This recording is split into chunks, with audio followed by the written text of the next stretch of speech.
I think I still hold the record for like the fastest meeting, I think. It was one where Kevin wasn't here and it was like 1 or 2 minutes or something. It was like the fastest meeting ever. So I still hold that record. So I gotta stick to my punctuality. Yeah.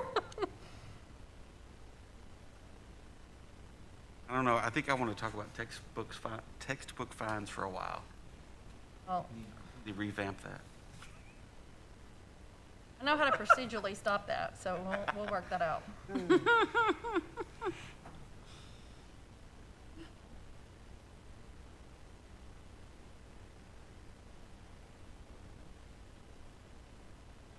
Tomorrow is my senior's official last day of school, ever, in K through 13, K through 12, whatever it is. K-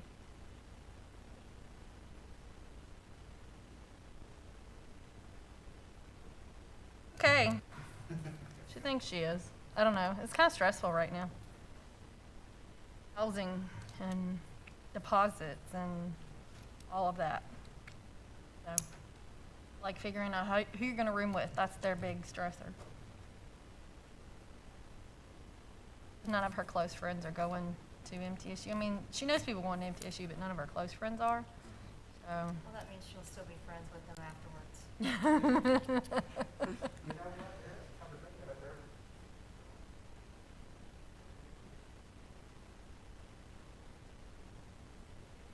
Oh. Yeah, you just need to keep up with what goes on the consent agenda and what doesn't.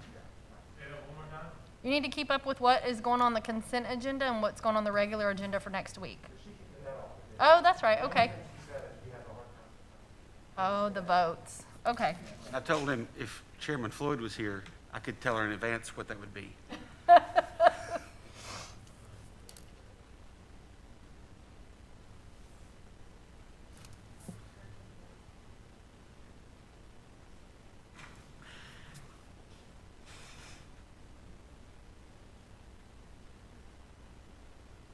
Enough, but it's the habitual nature of, humans.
It always is.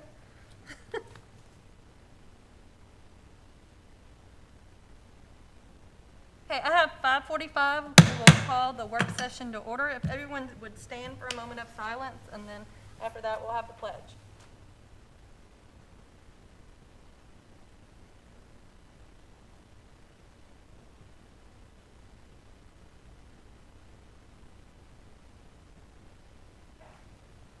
I pledge allegiance to the flag of the United States of America and to the republic for which it stands, one nation, under God, indivisible, with liberty and justice for all.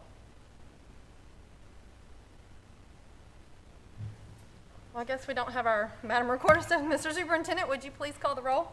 Mr. Will?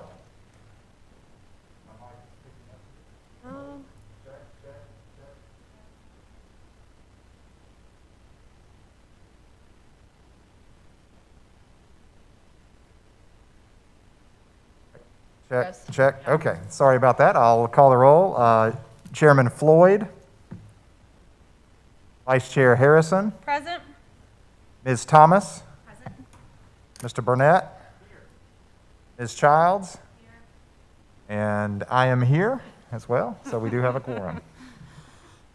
All right, the next item on our agenda is the opportunity for public comment. Do we have anyone from the public that would like to speak? Hearing none, Mr. Superintendent, would you lead us through the rest of our agenda, please? Certainly. The first item on the agenda is the report section, starting with the chairman's welcome. Obviously, Ms. Harrison is chairing in Mr. Floyd's absence today. I just want to say thank everyone again for how diligent we've been this year. TCAP testing seems to have, it's currently underway, but last week seems to have gone very smoothly. Didn't see any real complaints or any big hurdles to overcome. So it's been really wonderful the way the teachers and the parents have been flexible with us. I know it's hard the way we're having to do it this year, but just thank everybody for their patience and flexibility. And we are in the home stretch. Absolutely. Thank you. All right, next is the TLN representative update. Ms. Childs? There's been a couple of new developments. So the first one is HB 580, SB 623. This was supposed to just be a cleanup bill with outdated language, but they ended up adding an amendment that's going to make it easier for educators to reactivate an expired Tennessee teaching license if they possess an active professional teaching license in another state. So that's one new development. The second one I'll bring attention to, SB 653, HB 1534. This is going to the Senate Calendar Committee. It's going to require the State Board of Education to approve a process for LEAs to establish a district teacher training program for the purpose of recommending current educators for additional endorsements. The third one I'll mention is SB 1377, HB 795. This is passed House and Senate and sent to the governor. As amended, it will allow districts to use unused textbook funds for student technology devices. And lastly, going to mention a new one that is coming up this week. SB 915, HB 1072 by Kelsey, I'm not sure how to pronounce the name, but Curcio. Okay, it has two different amendments with the Senate and the House, and they do not match. The Senate amendment is going to, if it passes, will prohibit a municipality, county, or other political subdivision of the state from suing the state, an agency of the state, an elected appointed official of the state, in order to determine the constitutionality of a state statute. So if that passes, for example, Shelby County and Davison could not have sued for the voucher bill.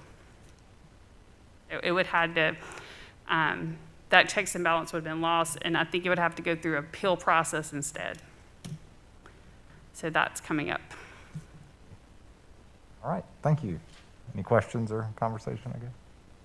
Was the first one you said the amendment would make it easier, the HB 580 would make it easier for if a teacher has a license here but then goes to another state and then comes back to Tennessee to have it reinstated? Is that the deal? Well, it's not the reciprocity, it's a new thing.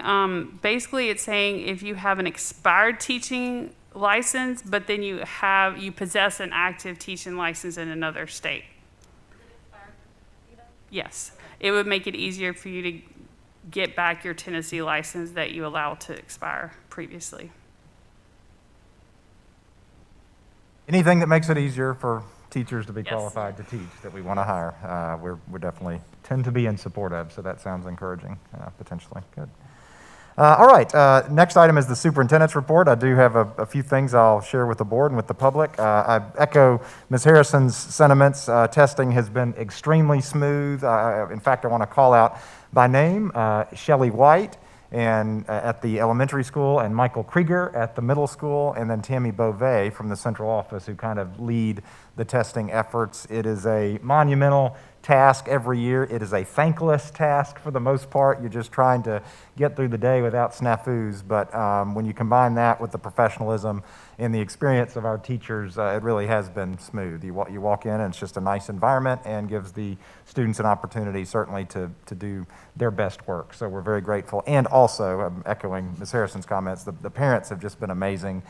Frankly, this whole year with everything. I was having a conversation with somebody about how just terrific the Lakeland community has been and the Lakeland parents now understanding they've been of the decisions that this board has made and that I have recommended and that the principals have made, and it just support. If it's in, seems to be in the best interest of the students. So it's just wonderful to work in a community like that, certainly.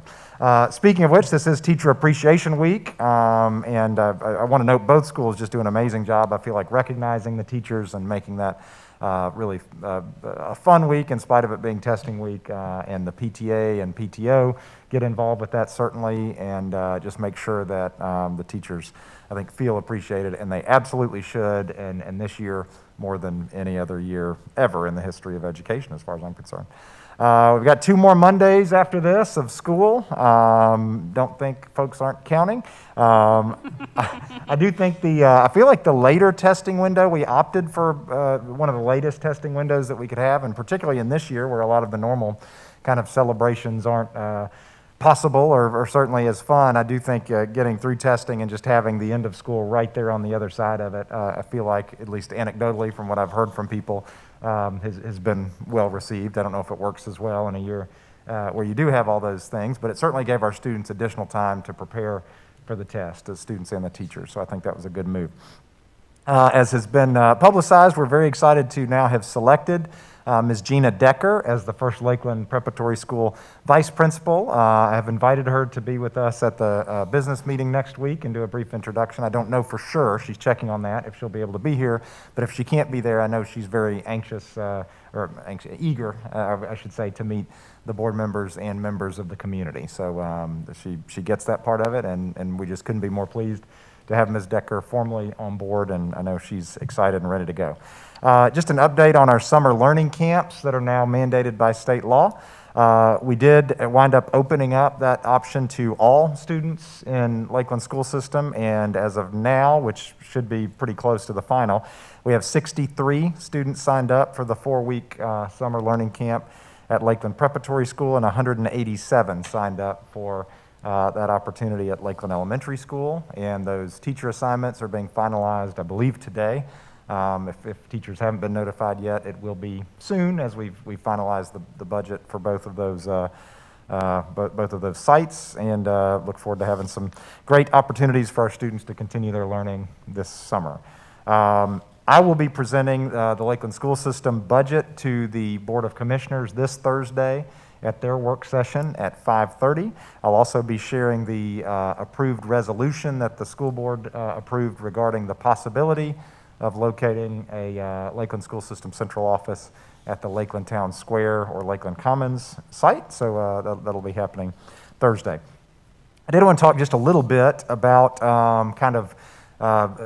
plans is probably too strong a word, but really just thoughts, maybe aspirations for next school year. Certainly, I know people are wondering about that, and I really, again, I think appreciate everybody's understanding that we decided really before spring break that we're just going to finish this year the way we started it, and everybody's been amazingly cooperative with that. I think at this point there's no appreciable benefit to the students of changing here for the last few weeks, and could even create more problems. So we're going to finish again the way we started.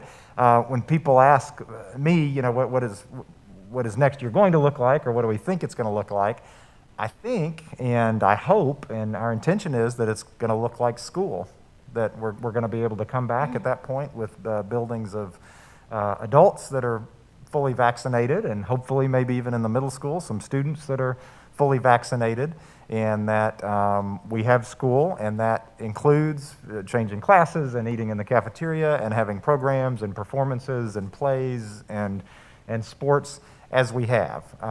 That is the hope. Based on the data that we're seeing, I don't think that's an unreasonable hope. Certainly plans change, and we'll keep watching the situation, but but that's what we're hoping. I think, and I believe, my hope and our intention is that when we return, masks will be something that is optional. Certainly, if a parent desires that the student wears a mask to school, there wouldn't be any issue with that, but it would not be something that was required, I believe, by August of next year. I think the only, thing that would be outside of normal school, the way we think about it, would probably be the quarantine situation and deciding when to exclude students from school. I can say we have not had a staff case since March 1st at this point. I think was the, let me check that. I don't want to give out a bad stat here, and I think that was the number, but I'm going to double check.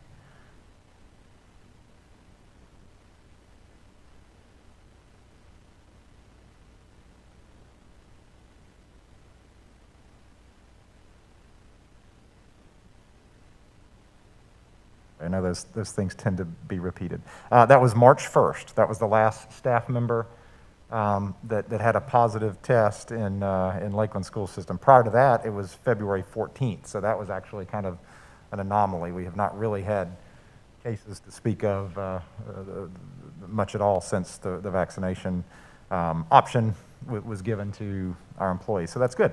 We have had some additional student cases, and we had one classroom where we had 4 students that were that diagnosed positive with COVID-19, and that class was quarantined, and that was a little more than a week ago.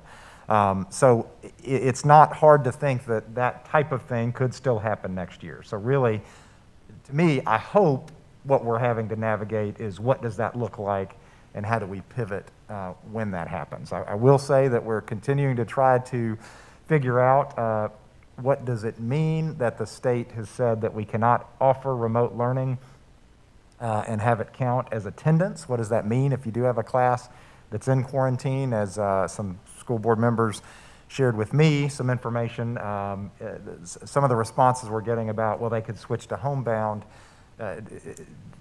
doesn't match up with the way homebound works and the requirements of homebound. So I actually do have an appointment with the state director of the Tennessee Board of Education to see if we can get some clarification on that. So just continuing to chase that down. But again, our hope and our intention is that when we return to school in August, it's 5 days a week, in person, just as normal as we can make it.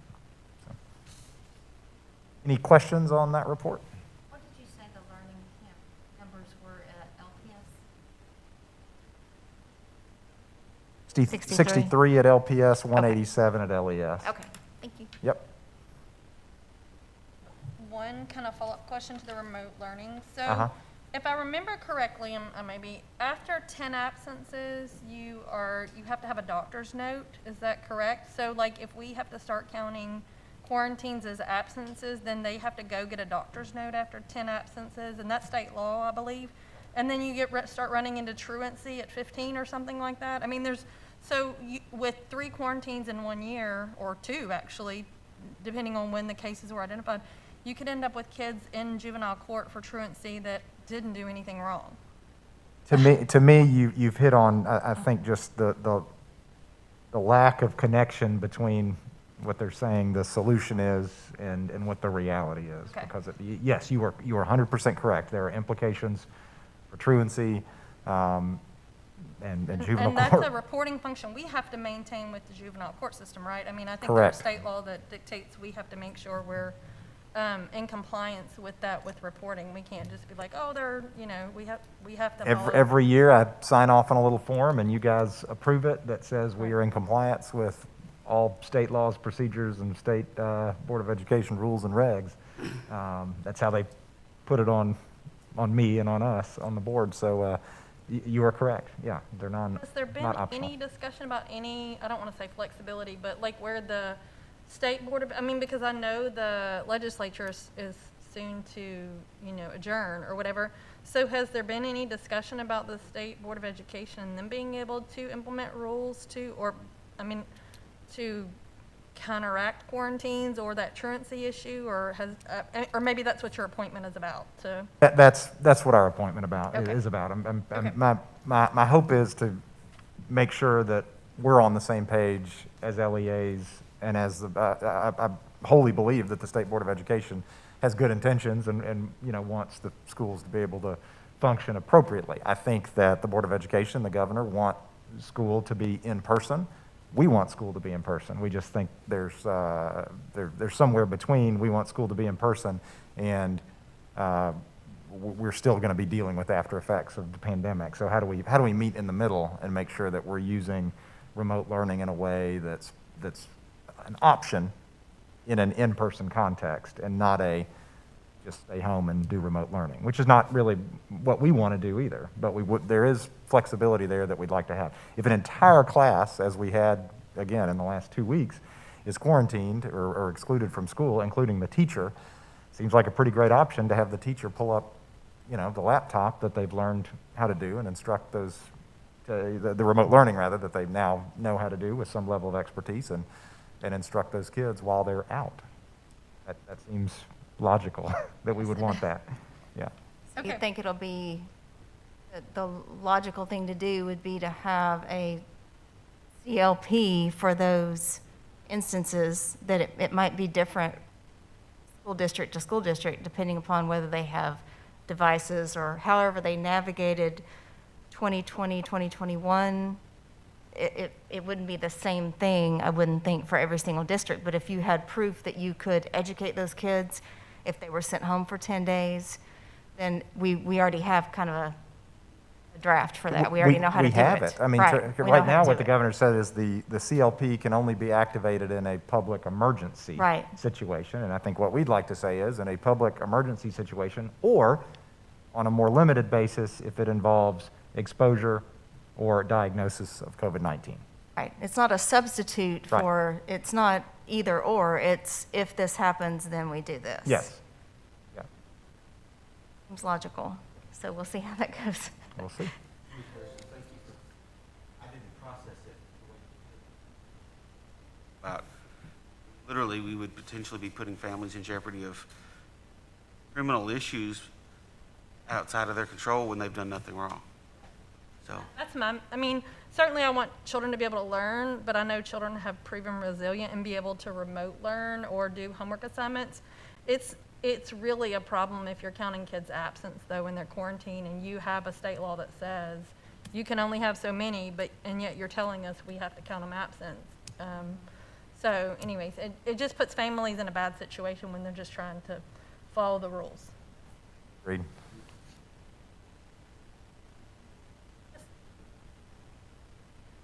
You giving families some feedback on what next fall in a couple months will look like.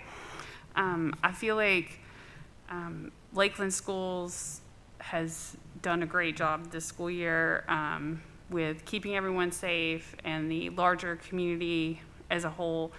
And, just hearing that so far, none of the teachers have had a positive case since the vaccines have happened is such a great thing to hear and very exciting for next fall because I feel like, our students have and our teachers have had to have such creativity and just be limited in what they could do this year. So I think with the vaccines, it's extremely exciting what next school year can look like. And I appreciate you following up with what's supposed to happen because, they need to consider if we're going to continue to quarantine, and that'll probably be a CDC a year late, behind. So, in the meantime, we need to have something else. And I appreciate you looking into it. And, this is the kind of thing you do on behalf of other school districts. And congratulations for the award that you recently got as well. And you could probably speak better on it, but I know it was some kind of superintendent for, I think, West Tennessee or something. Southwest. Okay, Southwest. Yes, so we appreciate not only what you do for us, but your collaborative efforts with the other municipal superintendents and school districts and how everyone's collaboratively worked together this, in this unprecedented pandemic year. And I think it's just brought a great community in our county together being able to do that. And we appreciate your leadership on all these joint meetings and the health department meetings, on top of, the whole high school expansion and just regular activities that are required to lead a school district in a year. So, Thank you. It's an honor, and certainly working with the other districts has been a big help to us and to me too, for sure. So it has been great, but thank you. All right, that concludes my report. If there are no further questions. All right, next, the approval of the agenda is not relevant since this is just a work session and we won't be taking any votes. At this point, there's nothing on the consent agenda, but I would expect that to change. The first item on the actual discussion items is the approval of the minutes from the business meeting on April 12th.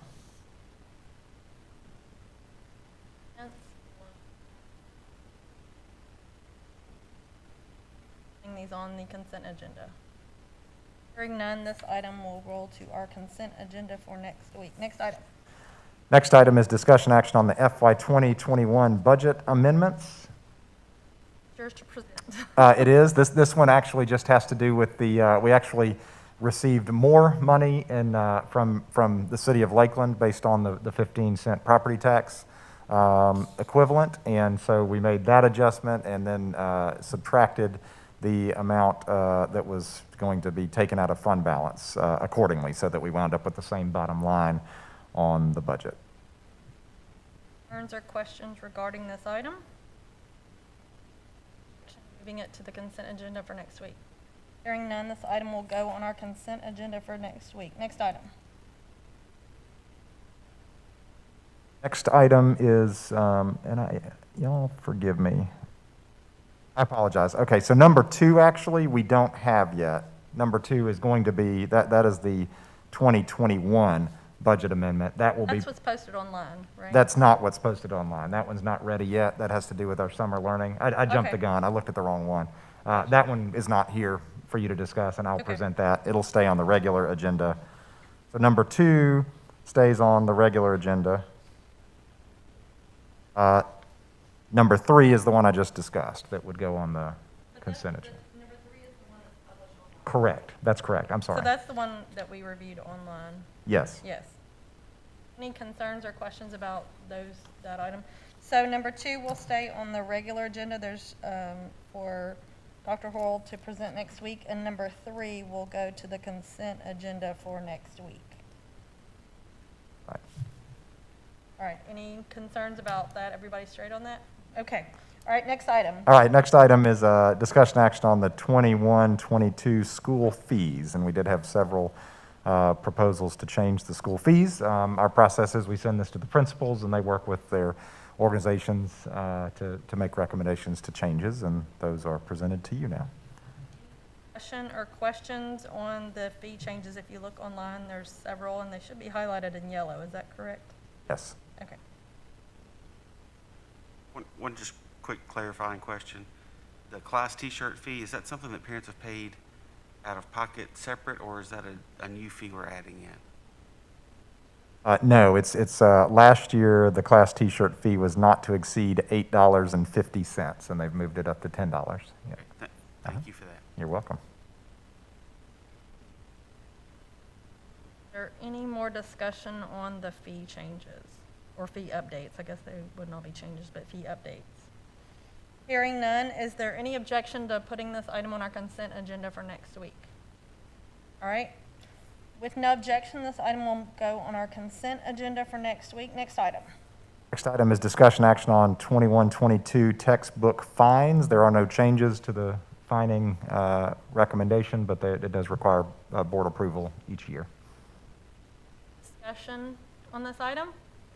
Any objection to rolling this item to our consent agenda for next week? Hearing none, this item will roll to our consent agenda next week. Next item. Next item is discussion action on the 2021-22 school board meeting dates. This usually has lots of discussion, so I'll open the floor. Does anybody have any discussion or questions? I'd like to bring up one thing that, Yes. that this tends to happen. Sometimes we don't catch it in advance, but I have confirmed that the TOSS the annual conference in September is on the 13th, or the 13th is within that range. We have canceled the other meeting, the work session, for Labor Day, but I think for me to participate, it would be necessary to move that meeting on September 13th. And I think we could look at, we could certainly look at doing it the 20th. If we wanted to, that gets us a little close to the next one, but. Yeah, the only question I would have is, was that put us because I know the next one we changed because of fall break, for October, so we move our business meeting up a week for fall break. So how, would that be 3 weeks or 4 weeks? It'd be 3 weeks, right? Or 2 weeks before? 2 weeks It in would just between be if we 2 move to the weeks between 20th. them. Yeah. I have September 20th is TSBA Fall District at LPS. That's a good point. Thank you. You're correct. Just saw that. I know a lot of times it requires coordination with the city if we're gonna move it to another night of the week. I don't know if you wanna discuss that. Why don't I look at some options and I'll bring that back Yeah, for the and does the business board meeting. have any objection with another day that week, same time, another day, and let him discuss with the city about their meeting plans to make sure we're coordinating with them? Even if it has to maybe go a little bit later, but see about that same week. Or Labor Day week, certainly, Tuesday, Wednesday, Thursday that week, if it wouldn't, conflict with theirs, I think anytime in the fine. Certainly, I mean, Tuesday, the 7th, for example, if we Right. wanted to just do that. But that would likely be a good candidate. Let me start with that. Okay. And I'll report back for the business meeting. All right, so we'll leave that one open, but is there any other dates or conflicting? I think I had a question about, I'm just bringing it up to the board, not that anybody has to make any plans, but February 14th is Valentine's Day. So is everybody, and I certainly want to make sure we can hit quorum because it is a business meeting, so I know that's kind of far out. But I wouldn't want, I certainly wouldn't want to schedule our business meeting on a date where we couldn't make quorum. So I want to bring that to everybody's attention before we do. And if it's a question whether we'll make quorum or not, we certainly could cancel the work session and have the business meeting in its place in February. There's concerns about quorum. And I'm not trying to let y'all expose your plans to your spouse. Certainly once you keep your No. spouse pressed. No, I mean, we would do it on a weekend, so I'm fine with the Monday Okay. for me personally, okay. but whatever. Since Chairman Floyd's not here, we can also talk about this next week if you want, about the 14th. So we can talk about the September meeting and the February 14th. Yes. And is there any issue with November? And when is TSBA? It's the week before Thanksgiving. Yeah, So it's the late. 20-something, so it's Okay. way out of this zone. Okay. Yeah. Yeah, it's the 18th through the 21st. Yeah. Yeah, because of the Veterans Day, so it's a little later than normal. Anybody else have any concerns that we might need to work through so we can have them all worked through next week, or thoughts on any that may need to be looked at? All right, hearing none, will you just provide us with updates, and we will leave this on our regular meeting agenda for next week, Absolutely. right? Next item. Next item, and without objection from the board, I'd like to just kind of give a discussion on 7 and 8. That's the Internal Control Manual and the Uniform Grants Guidance Manual, also known as the UGG manual. These are two state-required manuals that have to do with finance operations. They typically have updates that are required by state law. We did update the organizational chart and the internal control manual to reflect the most recent job titles and positions, but there's really not a significant change to those. It just has to do with documenting our procedures, and Ms. Rosales does a wonderful job keeping those updated and keeping us in compliance. I'll just take them one at a time. Is there any discussion or questions on the internal control manual? Hearing none, any objection to putting this item on our consent agenda for next week? No objection, this item will go on our consent agenda for next week. And the next one is the Uniform Grant Guidance Manual. Any discussion or questions for the superintendent on this? Hearing none, any objection to this going on our consent agenda for next week? All right, hearing none, this item will go on our consent agenda for next week. Next item. Next item is a review, go ahead. Sorry. Yeah. Go ahead. Wasn't fast enough.